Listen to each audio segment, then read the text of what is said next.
de la Seguridad Social eran del 3%. Y el fondo tiene aporte del Estado que complementa, porque acá hay un tema clave.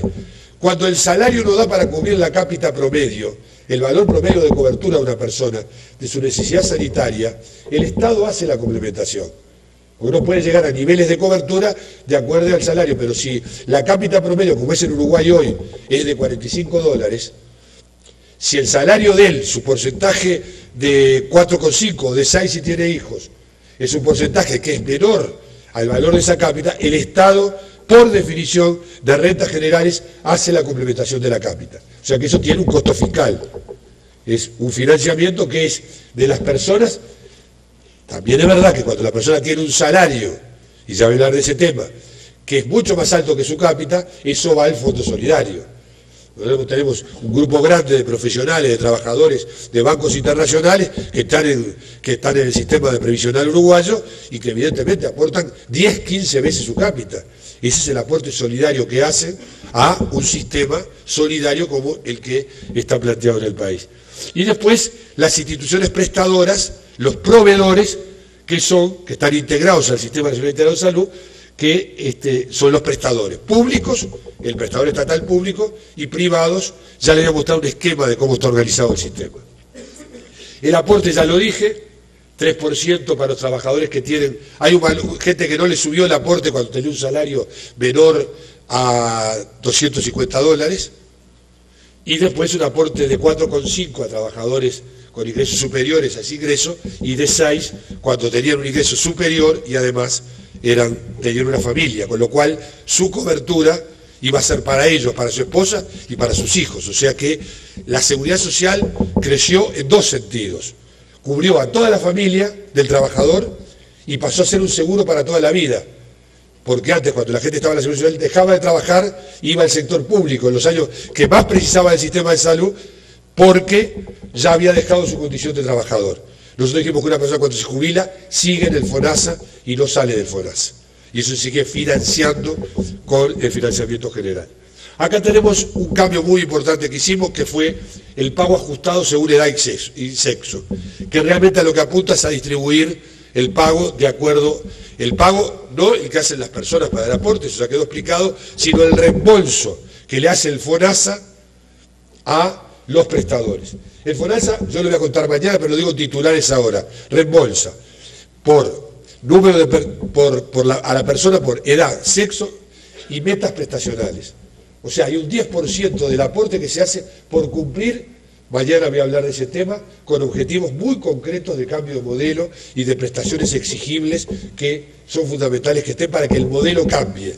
Entonces tenemos un sistema de pago por desempeño a las cápitas. Eso lo vamos a contar mañana en detalle. Justicia social y la distribución del gasto. Mañana voy a hablar de esto, pero en una primera presentación de la reforma esto no podía faltar. Empezamos la reforma con una inequidad absoluta, el diagnóstico estaba, $45 por mes, cuando una persona, el gasto por usuario era de $45 por mes. Y el gasto por usuario del prestador público era $14 por mes, una relación 3:1. Esto se reproduce en muchos sistemas de salud.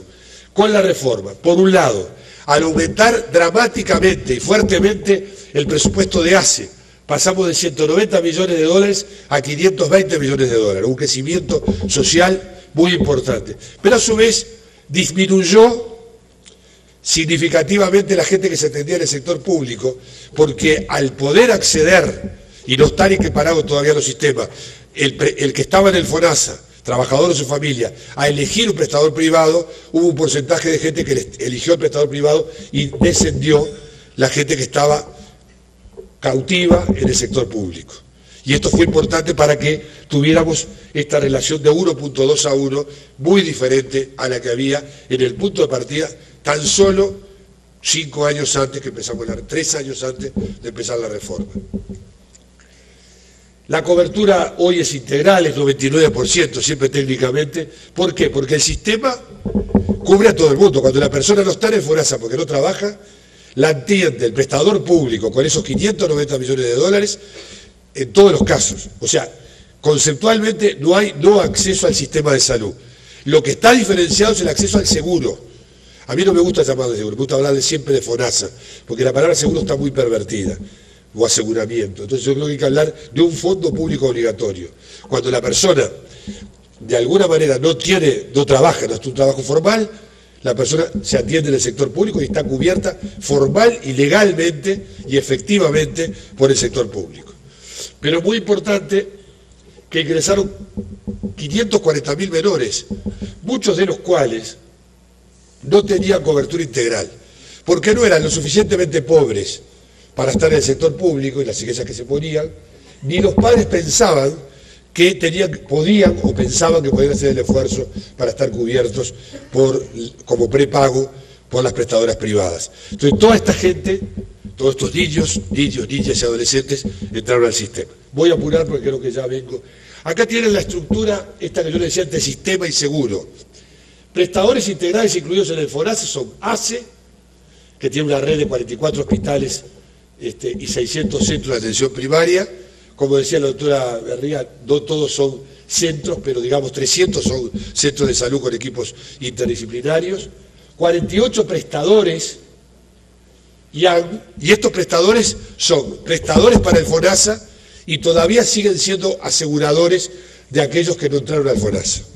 ¿Sabe? Todavía siguen teniendo gente que no ingresó al FONASA y que sigue teniendo una cobertura de prepago. O sea que no todo el mundo ha entrado al FONASA. Ya les voy a mostrar cuál es el grado de ingreso al FONASA.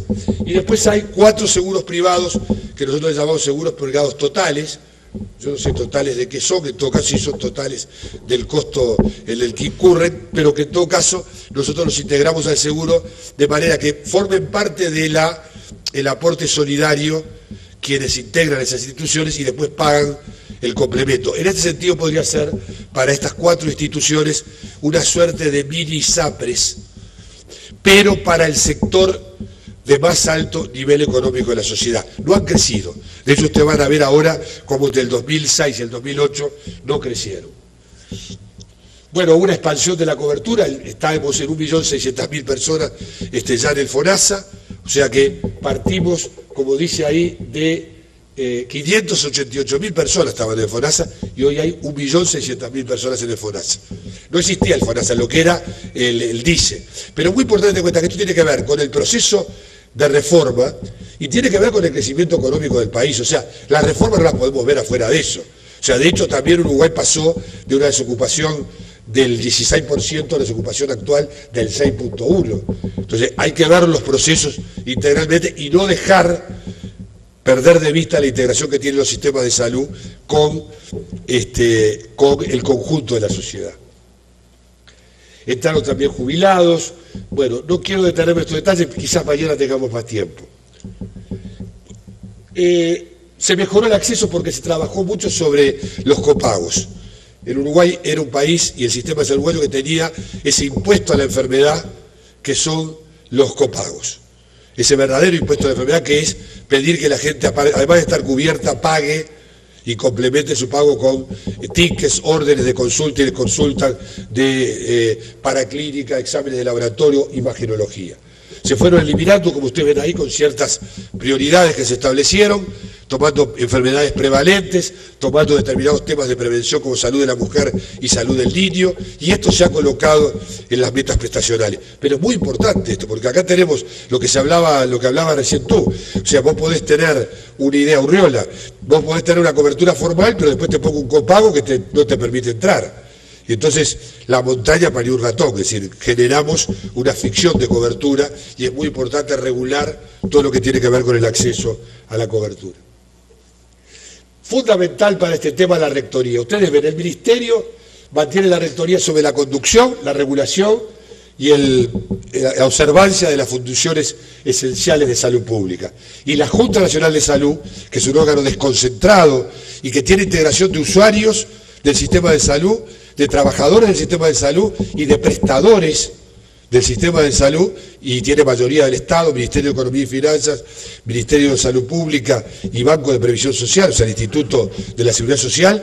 Ese organismo es el que hace la vigilancia de la cobertura, la que articula el financiamiento y la que regula la organización y provisión de los sistemas. O sea que el Ministerio cambió su función.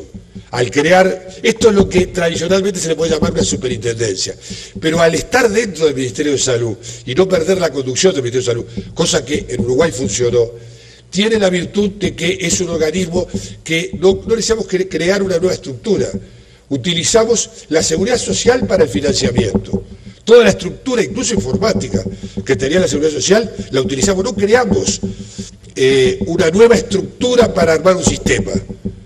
Usamos todo lo que el sistema tenía, incluso sus capacidades instaladas para asegurar el seguro de enfermedad, las pensiones, las jubilaciones y todo lo que cubre la seguridad social del país, que tiene una larga tradición. Y, de hecho, eso es lo que permitió.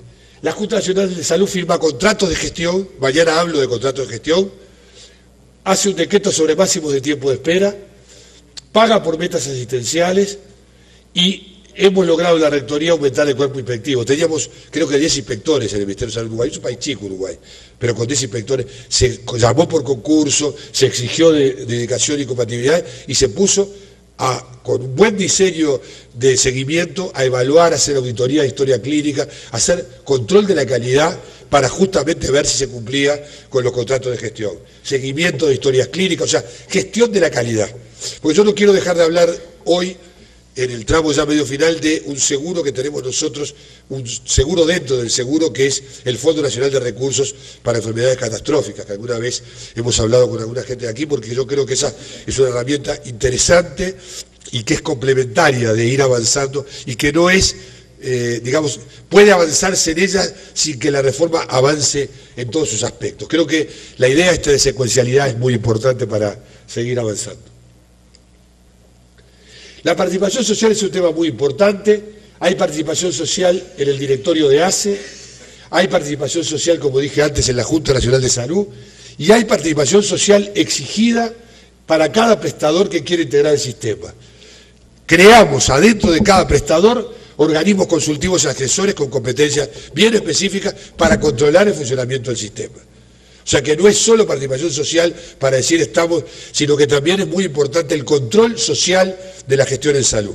Y esto, los consejos consultivos y asesores, hubo mucha discusión, la gente quería, la sociedad civil quería que los consejos consultivos tuvieran mayor capacidad de decisión, nos parecía que no podíamos en un modelo de integración de empresas privadas, aunque fueran sociales, introducir la capacidad de decisión de los usuarios, pero el control social se puede ejercer, está en la facultad de ejercerlo, hay que hacer que maduren estas estructuras, pero ya prácticamente el 80%, creo que tengo cifras de eso, no, en la de mañana les voy a mostrar cómo viene el tema de las metas asistenciales y la participación en los consejos. Y ahora mañana voy a dejar las preguntas, en realidad las preguntas las tenía que haber puesto en la presentación de hoy, quizás las diga verbalmente, los desafíos que tenemos. Primer tema que tenemos es la incorporación de nuevos colectivos que está pendiente. Algunos fáciles, y ojalá la gente grita para que los hagamos, y otros que son motivo de conflicto, porque son los que tienen que pagar más para recibir igual. Y eso a nadie le gusta, eso en una sociedad son de los temas difíciles, pero ¿cómo hacemos solidaridad si efectivamente no hacemos un pool de riesgo y no distribuimos el aporte de cada quien? Nosotros tenemos en enero del 2011 las cajas de auxilio. General, se crearon cajas de auxilio bajo el régimen de seguridad social, están en la ley de seguridad social, de aquella gente que tenía salarios altos, pero que en lugar de ponerlo en un fondo redistributivo, lo ponían en un fondo que lo usaban todos ellos. Entonces, además de cubrir con el fondo la cobertura asistencial integral, cubrían atención odontológica, psicológica, y yo a veces en el país, y acá lo digo también, y a veces se pedía hasta que hubiera cobertura para el cloro de la piscina de la casa de afuera. O sea, que en definitiva es un sistema de solidaridad que lo que hace es, yo gano bien, tengo para aportar un sistema, pero me lo consumo todo yo. No lo pongo en un fondo donde hago el aporte. Y ese es un tema que evidentemente tenemos que trabajarlo muy bien. Y nosotros está muy firme el gobierno para que las cajas de auxilio entren. No pierden ningún derecho, tienen la misma atención integral, pero aportan y si quieren seguir teniendo beneficios complementarios, que hagan un aporte mayor.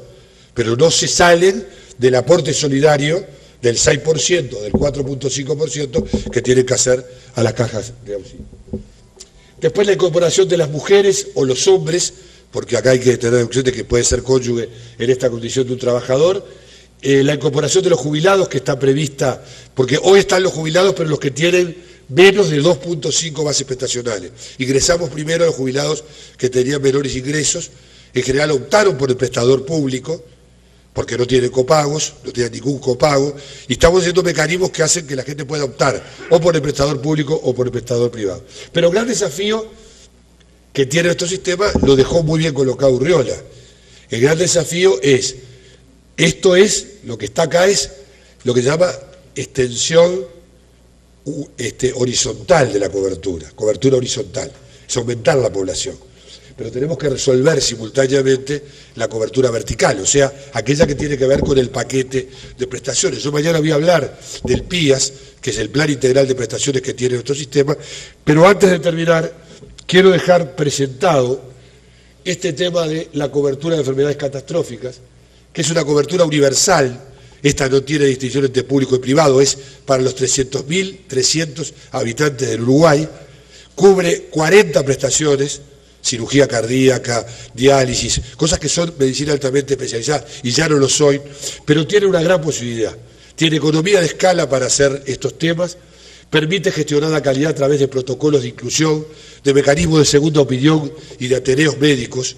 Ninguna aprobación de las cosas que cubre el fondo en esta materia se hace sin recorrer el cumplimiento de un protocolo y la segunda opinión médica.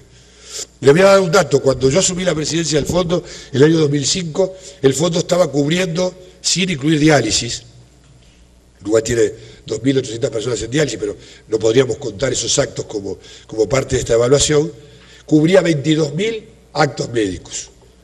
Cuando incorporamos y pusimos el sistema de segunda opinión médica y de ateneos, pasamos a cubrir, por autorregulación, no por negativa autorizarlo, 14.000 actos.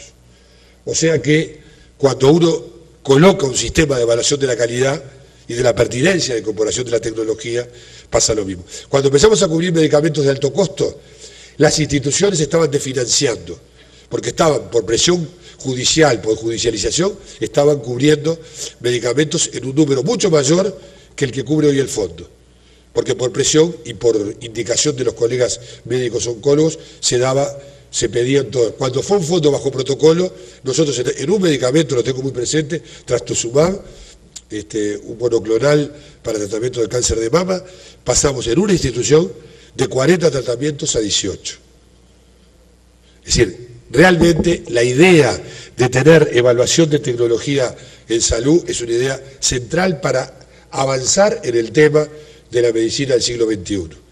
¿A qué medicina vamos a llegar? Solo va a ser en la medida que podamos definir cuáles son los fines de esa medicina. Los fines en los dos sentidos. Si agregar años a la vida o vida a los años, como decía aquel cantante como era Arjona, creo que no es muy popular entre los intelectuales, pero la idea es buena, años a la vida o vida a los años, o a través de cosas que realmente llaman la atención.